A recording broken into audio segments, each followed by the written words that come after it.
ሳልክ መሰረቱን ደግሞ ታምረ ማርያም አፍርሶታል። ይህ የእመቤታችን የቅድስት ድንግል ማርያም ታምር ከሐዋርያትና ከነቢያት መጽሐፍት ይበልጣል። እዛና እዚህ ልንረግጥ ነው። ግዴሎት አሁን ምንም መርገጥ አይደለም። ኖ ከነቢያትና ከሐዋርያት መጽሐፍት ይበልጣል ይላል የታምረ ማርያም መጽሐፍ። እሺ የታምረ ማርያም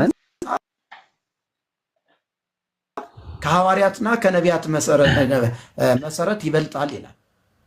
ግዴሎትም የታምረ ማርያምን ኢሹ ነገ እናድርገውና ዛሬ ያነሱት አጀንዳ ላይ ነው። በጣም ጥሩ አይሻልም? በጣም ጥሩ። የሚካኤል እንወያይ፣ በሚካኤል እንወያይ እኮ ርዕስ እኮ ወጥቷል። ርዕስ አውጥቷል። አሁን እኮ እኔ በርዕሱ ነው ለመወያየት የገባሁት። ግን አንዳንድ ጊዜ ጋር ፓስተሮቹና ይሄ አቤኔዘር የተባለው ሰውዬ ሲያወራ ቀላቀለው። ስድብ በጣም ተሳደበ። ወንጌል እንደዚህ አይደለም። ከአጀንዳ ወንጌል ላይ በሪጌታ ይቅርታ ምን ብዬ እስኪ ስድብ ካፌ ከወጣ ንገረኝና ይሄን ጉባኤ አንተንም ይቅርታ ልጠይቅ ልፈር። ምን ብዬ በክርስቶስ አስተምህሮ አንተ ኃጢአተኛ ነህ ብሎ መናገር ይሄ ወንጌላዊ አስተምህሮ አይደለም። መጽሐፍ ቅዱስ